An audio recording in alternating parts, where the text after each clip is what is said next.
உண்மையை சொல்றேன். இந்த ஜாதக பொருத்தங்கிறது இன்னைக்கு நேத்துக்கு வந்ததில்ல, காலங்காலமா இருந்துகிட்டு இருக்கு. ஏன் இது கடவுளுக்கே பொருந்துமா? ஜோசியம் ஏமாத்த வேலைன்னு பொதுவாகவே சொல்றாங்க. அது உண்மைதாமா. ஏன்னா ஒரு சிலர் ஜோசியத்தை ஏமாத்து வேலையா பண்ணிக்கிட்டு இருக்காங்க. ஜோசியக்காரன் ஏமாத்துறவனா இருக்கலாம், ஆனா ஜோசியம் என்னைக்குமே யாரையும் ஏமாத்தாதுமா. அப்பேற்பட்ட சனீஸ்வரனே தனக்கு பிறக்க போற குழந்தையோட நேரத்தை மாற்றி வைக்கணும்னு நினைச்சான். முடியலையே, நாமெல்லாம் ஏமாத்துறோம். அது யாரு ஜோசியரே? சனீஸ்வரனோட புள்ள? குளிகை கேலண்டரை போட்டுக்கும் பாருங்க. அந்த குளிகை நேரத்துல எதை செஞ்சாலும் அது தொடர்ந்துகிட்டே இருக்கும். அதை தடுக்கிறதுக்காக சனீஸ்வர பகவான் எவ்வளவோ முயற்சி பண்ணார், முடியலையே. குளிகையோட பிறப்பையும் தடுக்க முடியல, நேரத்தையும் மாத்த முடியல. ஜோசியரே ரொம்ப பயமுறுத்துறீங்க. நான் செஞ்சது தப்புதான், அதுக்காக அப்படி இப்படி எல்லாம் சொல்லி கலங்கடிக்காதீங்க. ஏமா, நான் உங்க குடும்ப ஜோசியரா இருந்துகிட்டு நல்லதை மட்டும் சொன்னா அது என் தொழிலுக்கு செய்யற துரோகம் இல்லையா? ஜோசியத்தை உண்மையா கத்துக்கிட்டவன் நாபி கமலத்தில் தாமா சொல்லணும், நாக்கில இருந்து சொல்லக்கூடாது. நாளைக்கு வாங்க, மாப்பிள்ளை பொண்ணு ஜாதகத்தை எடுத்து வைக்கிறேன். என்ன நடக்கும்னு பார்த்து நீங்களே சொல்லுங்க. நல்லது நடக்கணும்னு நாம நினைக்கிறோம், ஜாதகம் அப்படி இருக்கணுமே.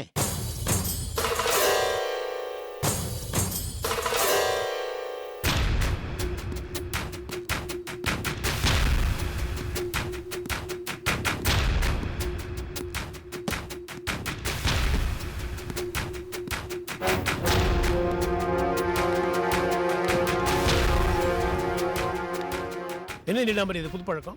எது சார்? கதவு தட்டாம உள்ள வர? சாரி சார், நான் வேணா வெளில போய் கதவு தட்டி மே கமின் சார்னு கேட்டுட்டு உள்ள வரட்டுமா? நக்கலா? ஐயோ, ஐ ரியலி மென்ட் இட் சார். நீ என்ன பண்ணுவ? புகழ் போத தலைக்கு ஏறிடுச்சுன்னா இப்படிதான் எல்லாத்தையும் மறக்க வேண்டியிருக்கும். சார், இப்போ எதுக்காக கூப்பிட்டீங்க அது முதல்ல சொல்லுங்க. ஏன் மேடம் கொஞ்ச நேரம் வெயிட் பண்ண மாட்டீங்களோ? இல்ல சார், போகணும், கொஞ்சம் வேலை இருக்கு. வேணாம், ரொம்ப ஆடாத. உன்ன மாதிரி தலகால் புரியாம ஆடினவங்கள நிறைய பேர் என் லைஃப்ல பார்த்துருக்கேன். சார், நீங்க நினைக்கிற மாதிரி நான் எந்த தப்பும் செய்யல. நான் ஆபீஸ்க்கு நல்லதுதான் செஞ்சிருக்கேன். ஆபீஸ்க்கு நல்லதான் செஞ்ச, ஆனா எனக்கு நீ கெடுதல் செஞ்சிட்டியே. முதல்ல எப்படி எதுவானாலும் என்ன தான் பார்க்க சொல்லுவார், இப்பெல்லாம் என்னை விட உன்னை தான் பார்க்க சொல்றேன். ஏன்னா நீ முந்திக்கிட்ட மாதிரி. வாழ்த்துக்கள், வாழ்க பல்லாண்டு. சார், டிவிடி காணாம போயிடுச்சு, அதனால நான் இன்டர்ஃபியர் பண்ண வேண்டியதா போச்சு. என் வாழ்க்கையில நல்லது நடந்தாலும் சந்தோஷம், கெட்டது நடந்தாலும் சந்தோஷம். ஏன்னா கெட்டது கூட என் வாழ்க்கையை உயர்த்தி தான் சார் விடும், இந்த டிவிடி மேட்டர் மாதிரி. டிவிடி ஒளிச்சு வச்சு இவ்வளவு அசிங்கப்படுத்தலான்னு பார்த்தா என்ன அசிங்கப்படுத்திட்டாலே. சார், நான் போலாமா? உனக்கு எம்டி விஸ்வநாத் எவ்வளவு நல்லா தெரியும்? எனக்கு பல வருஷமா தெரியும். அவர் மனசும் எனக்கு நல்லாவே புரியும். இன்னைக்கு நடந்தது மாதிரி இன்னொரு நாள் நடந்ததுன்னா என்ன ஆகும் தெரியுமா? உன்னை கருவேப்பிலை மாதிரி தூக்கி எறிஞ்சிருவாரு. சார், தப்பு செஞ்சா வெளில அனுப்புறதுல தப்பு இல்ல சார். தப்பு நீ பண்ண மாட்ட, நான் பண்ணுவேன். ஆனா வழியை தூக்கி உன் மேல போடுவேன். அப்ப நீ வெளியே போய் தானே தீரணும். நான் மனசு வச்சா தான் நீ இங்க வேலை செய்ய முடியும். என்னை மீறி நீ அதிக பிரசங்கித்தனமா ஏதாவது செஞ்ச, இங்க நீ ரொம்ப நாள் வேலை செய்ய முடியாது. உனக்கு வேலை இல்லாம போனா உன் நிலைமை, உன் குடும்பத்தோட நிலைமை என்னன்னு எனக்கு நல்லாவே தெரியும். இதெல்லாம் மனசுல வச்சுக்கிட்டு நீ வேலை செய்.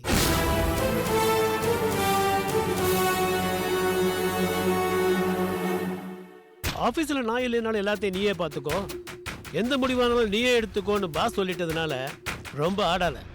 பாவம் வயசானவர் ஏதோ சந்தோஷத்துல பொங்கி வழிஞ்சிட்டார். அவரே நாளைக்கு நீ ஏதாவது தப்பு செஞ்சிட்டா என்ன கேட்காம முட்டாள்தனமா ஏன் இந்த முடிவு எடுத்தேன்னு கத்தவும் செய்வார். அது உனக்கு தெரியுமா? Yes sir, I know that. வேலையில ஒரு பயம் இருக்கட்டும். தலைகால் புரியாம ஆடுன அப்புறம் தலை இருக்காது. You may go now.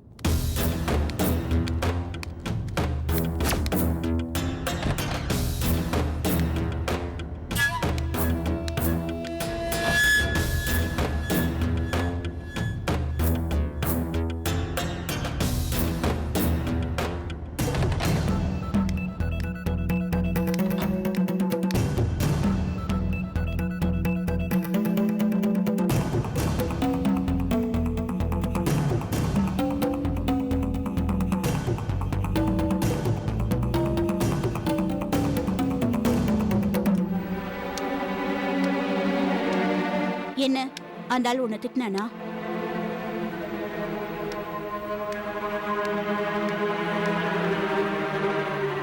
விடு நிலாம்பரி, அந்த ஆளு சொன்னதுக்கெல்லாம் வருத்தப்பட்டு அவனை பெரிய மனுஷனாக்காத.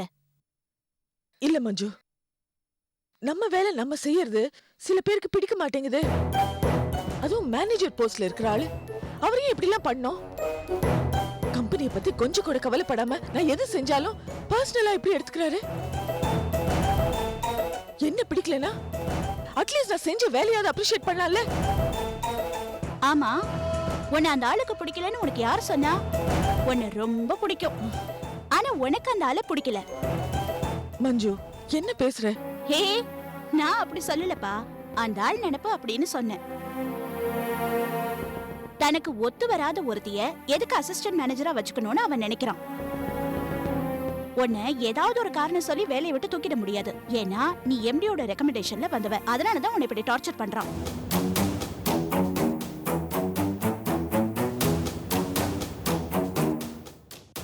ஆமா மஞ்சு, நீ சொல்றதும் சரிதான். என்ன எப்படியாவது டென்ஷன் ஆக்கி ஏதாவது பிரச்சனையை கிரியேட் பண்ணலான்னு பாக்குறாரு. எனக்கும் நீ சொல்ற மாதிரி இந்த வேலையை விட்டு நின்னுடலான்னு தோணுது. ஆனா என் ஃபேமிலி நினைச்சுதான் யோசிக்க வேண்டியதா இருக்கு. இது நல்லா புரிஞ்சு வச்சுக்கிட்டு ஒவ்வொரு முறையும் என்ன சென்டிமெண்டலா டிஸ்டர்ப் பண்றான். இந்த வேலை போச்சுன்னா உன் குடும்பம் நடு தெருவில் நிக்கும். எதோ உளவிட்டு இருக்கான். எனக்கு வர கோவத்துல ஒரு அரை அரைஞ்சிட்டு போடா நீ உன் வேலையும் வேணான்னு போயிட்டே இருக்கலாம் தோணுது.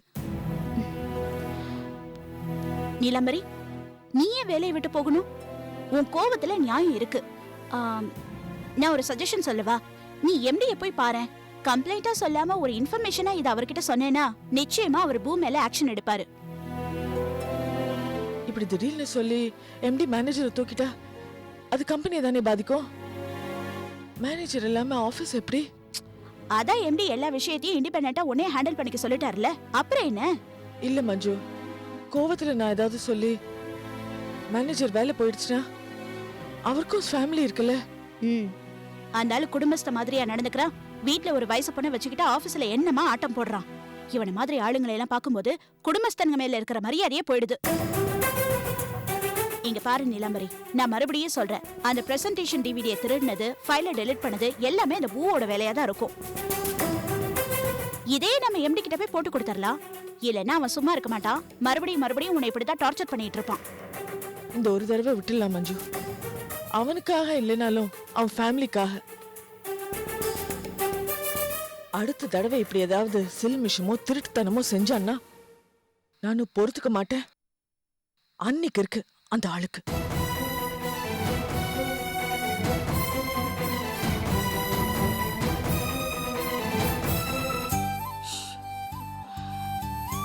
ஹை சுஜாதா, படிக்கிறியா?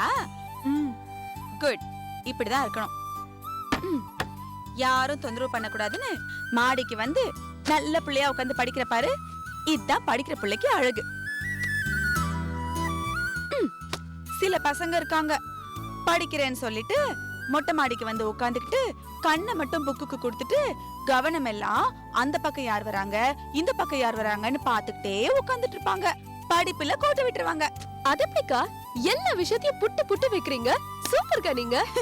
பின்ன நானும் மொட்டை மாடியில எல்லாம் உட்காந்து படிச்சிருக்கேன்ல, அதனால எனக்கு இதெல்லாம் தெரியும். ஆனா நான் ஒழுங்கா படிச்சிருவேன், பாவல எல்லாம் பண்ண மாட்டேன். நான் படிக்கிறத பாத்துட்டு பக்கத்து வீட்டுல இருக்கவங்க எல்லாம் அவங்க பசங்களை கூட்டிட்டு வந்து பாருடா ஒரு பொம்பளை புள்ள எவ்வளவு நல்லா படிக்கிறான்னு சொல்லுவாங்க.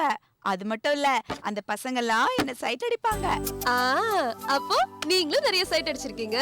பின்ன பாவம்ல, நமக்காக மொட்டை மாடிக்கெல்லாம் வந்து சைட் அடிக்கும் போது நம்ம பாக்கலன்னா அவங்க வருத்தப்படுவாங்கல்ல, அதனால சும்மா பாப்பேன். ஆனா நான் ஒழுங்கா படிச்சிருவேன். படிப்புல எல்லாம் எப்பவுமே ஐயோ சுஜாதா, சாரி சுஜாதா, சாரி சுஜாதா. அக்கா சாரிங்கிற வார்த்தை மட்டும் தயவு செஞ்சு சொல்லாதீங்க. ஏன் தப்பு பண்ணா எல்லாரும் சாரின்னு தானே சொல்லுவாங்க, ஏன் சாரி சொல்லக்கூடாது? ஐயோ அது மட்டும் சொல்லாதீங்கன்னு சொல்றேன்ல.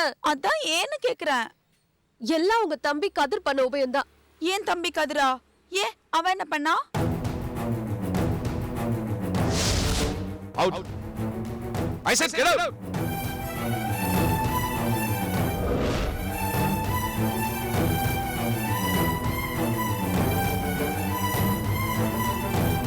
I'm not sorry. I'm not sorry. I'm not sorry for all these things. I'm not sorry.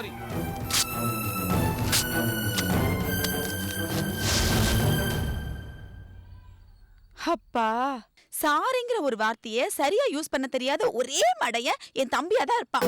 Sorry Sujatha, நான் உன்கிட்ட சாரி கேட்டுக்கிறேன். ஐயோ அக்கா, சாரி சொல்லாதீங்கன்னு சொன்னேன்ல. சரி சரி சரி, அது கூட வேணாம். சாரிக்கு கால் எடுத்துட்டு சரின்னு தானே சொல்றேன். ஐயோ, ரீல முடியற எந்த வார்த்தையை கேட்டாலுமே எனக்கு பயமா தான் இருக்கு. அப்ப நான் அப்படி சொல்லல. ஆனா சுஜாதா, எனக்கு ஒரு விஷயத்த நினைச்சா ரொம்ப சந்தோஷமா இருக்கு. என் தம்பி இருக்கானே, அவன் இது வரைக்கும் யார்கிட்டயும் சாரின்னு இல்ல அந்த வார்த்தைய சொன்னதே இல்ல. ஏன் என்கிட்ட கூட அவன் அப்படி சொன்னதே இல்ல. அப்படிப்பட்டவ உன்னை தேடி வந்து உன்கிட்ட அந்த வார்த்தைய சொல்றான்னா அவனுக்குள்ள ஏதோ மாற்றம் வந்திருக்குன்னு தானே அர்த்தம். எனக்கு அது போதும். என் ஆசையெல்லாம் அவன் அடிக்கடி உன்னை தேடி வந்து அந்த வார்த்தைய சொல்லணும், அவ்வளவுதான். அக்கா 100 ஆயிரம் என் தம்பிக்கு. ஐயோ போங்க அக்கா. அக்கா அக்கா, வாடா. என்ன உனக்கு கொஞ்சமாவது அறிவு இருக்கா? நீ தாண்டா சொல்லணும். எனக்கு பிடிச்ச சட்டை பாக்கெட்ல ஓட்ட ஓட்ட இருந்தா தானே பாக்கெட்டு, அப்பதான் பண காசெல்லாம் வச்சுக்க முடியும். என்ன காமெடி பண்றியா? இந்த ஓட்டை நீ அயன் பண்ணி எரிச்சதுனால வந்த ஓட்டை பாரு. இந்த ஓட்டைய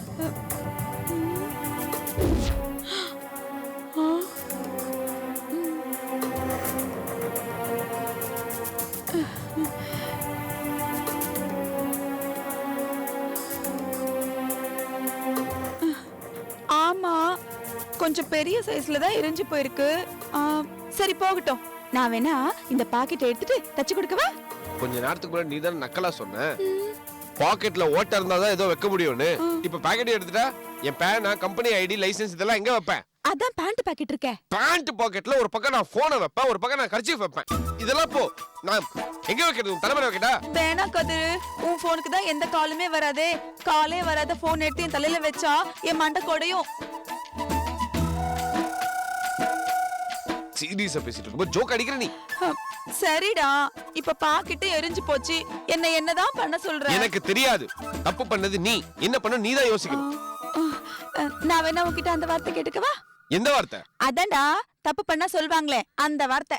சாரியா? தயவு செய்து அந்த வார்த்தை மட்டும் சொல்லாத கதிரு. நான் ஏன் உனக்கு சாரி சொல்றேன்? நீ தான் எனக்கு சாரி சொல்லணும். நான் சொல்ல மாட்டேன். சொந்த தம்பி கிட்ட சாரி சொல்ல மாட்டியா? எங்க இருந்து வந்துச்சு உனக்கு புதுசா இந்த ஈகோ? ஈயும் இல்ல எறும்பும் இல்ல. சில பேருக்கு அந்த வார்த்தை சொன்னா பிடிக்கல, அதனால நானும் அந்த வார்த்தையை சொல்றது இல்ல. ரொம்ப டென்ஷன் ஆகுறாங்க. அது எப்படி சட்ட பேச்ச மாத்தி சாரி டாபிக் போய் யாருக்கோ சாரி பிடிக்காதனால நீயும் சாரி சொல்லாம வாரி வார்த்தை விட்டு இன்னும் சாரி சொல்லாம முன்னாடி நின்னுட்டு இருக்க நீ. இப்ப சொல்லு, யார் சாரி சொல்லணும்?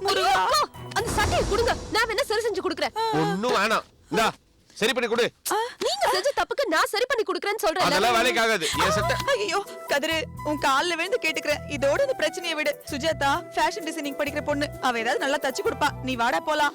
வாடா வாடா. என் சட்டை எதுக்கு இப்பெல்லாம் வந்து? சுஜாதா அப்படியே துணியெல்லாம் காய போட்டுமா. என் சட்டை கொண்டு போய் அவட்ட கொடுத்தேன். உனக்கு மட்டும் எப்படி இப்படி எல்லாம் பேச வருது?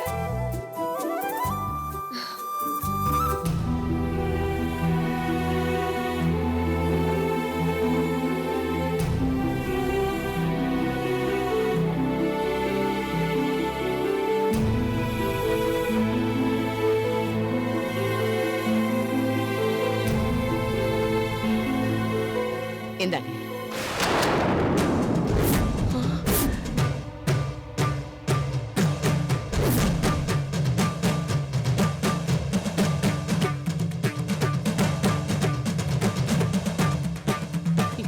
என்ன ஜோசியரே, கை தவறுது. கட்டம் தவறாம இருந்தா நல்லதுமா.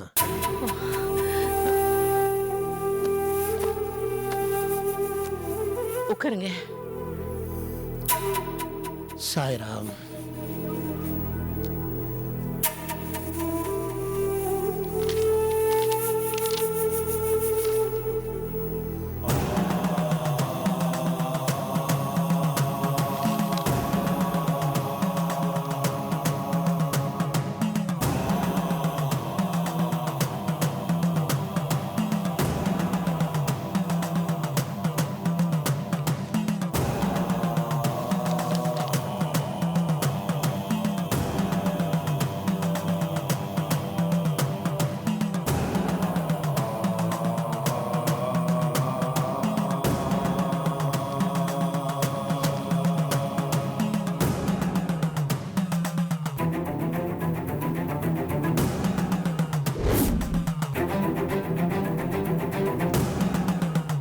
என்ன ஜோசியரே, 2 பேருக்கும் பொருத்தம் சரியா இருக்குல்ல? என்னையே என் வார்த்தையை நீங்க நம்புறீங்கல்ல? ஐயோ, என்ன நீங்க பெரிய பெரிய வார்த்தையெல்லாம் பேசுறீங்க?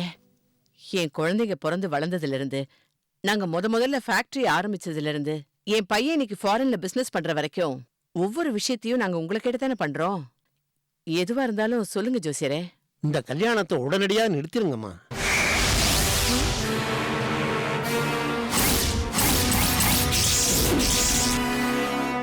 கல்யாணத்தை நிறுத்திட்டா 2 குடும்பமே நல்லா இருக்கும். மீறி நடந்தா நான் எதுவும் சொல்றதுக்கு இல்ல, எல்லாம் ஆண்டவன் விட்ட வழி. எதுக்காக சொல்றேன்னா, உங்க பொண்ணோட ஜாதகம் அப்படி. அவ ஜாதகத்துல கலஸ்தர ஸ்தானத்துல தோஷம் இருக்கு. அந்த பையனோட உங்க பொண்ணுக்கு கல்யாணம் நடந்தா மன வாழ்க்கை நல்லா இருக்காது. யாருமே நிம்மதியா இருக்க முடியாதுமா. பொண்ணு அடி எடுத்து வைக்கிற புகுந்த வீட்டுக்கும் அது அவ்வளவு நல்லதில்லை. அந்த சிவலிங்கம் குடும்பமே நடுத்தருவுக்கு வந்துருமா. அட என்ன ஜோசியரே நீங்க, நான் தான் உங்களுக்கு ஏற்கனவே சொன்னேன்ல, என் பொண்ணு அவங்க பையனும் லவ் பண்ணிட்டாங்கன்னு. அவங்க கல்யாணத்தை எந்த காரணத்தை கொண்டு நிப்பாட்டவே முடியாது. தோஷத்துக்கு என்ன பரிகாரம் இருக்குன்னு சொல்லுங்க, அதை செஞ்சு முடிச்சிடலாம். அம்மா, பொருத்தம் சரியில்லைன்னா அது பொருந்தறதுக்கு ஏதாவது வழி இருக்கான்னு பார்க்கலாம், இல்ல பரிகாரங்கள் ஏதாவது செய்து பார்க்கலாம். இதுக்கு ஒரே பரிகாரம் கல்யாணத்தை நிறுத்ததான், வேற வழியே இல்லம்மா. ஐயோ என்ன ஜோசியரே, ஏற்கனவே இந்த கல்யாண பேச்ச ஆரம்பிச்சதுல இருந்தே பல பிரச்சனைகள் நடந்துகிட்டு இருக்கு. தொடர்ந்து தடங்களுக்கு மேல தடங்களா வந்துகிட்டு இருக்கு. அது மட்டும் இல்ல ஜோசியரே, இது பெரிய இடத்து சம்பந்தம். இந்த கல்யாணம் மட்டும் நடக்கலன்னு வச்சுக்கோங்களேன், 2 பேரோட உயிர் போயிடும். அதுக்கு இந்த கல்யாணத்தை நல்லபடியா நடத்தி முடிச்சிடலாமே. அம்மா, நான் பல பேருடைய உயிரை பத்தி யோசனை பண்ணித்தான் சொல்றேன். அட நீங்களே இப்படி சொன்னா நான் என்னமா செய்ய முடியும்? இங்க பாருங்க ஜோசியரே, நீங்க தானே சொன்னீங்க எல்லாத்துக்குமே பரிகாரம் இருக்குன்னு. இந்த தோஷத்துக்கு பரிகாரம் என்னன்னு சொல்லுங்க, அத நான் பாத்துக்கிறேன். அம்மா, நான் எவ்வளவோ சொன்னாலும் உங்களுக்கு புரிய மாட்டேங்குது. கலஸ்தரனாலே லைஃப் பார்ட்னர்னு அர்த்தம். உங்க பொண்ணுக்கு 8ஆம் இடத்துல தோஷம் இருக்கு. இந்த கல்யாணம் நடக்க கூடாதுமா. அப்படி மீறி நடந்தா உங்க பொண்ணு வாழா வெட்டியா உங்க வீட்டுக்கே திரும்பி வந்துருவா. அதுக்கப்புறம் உங்க இஷ்டமா. நான் வரேம்மா.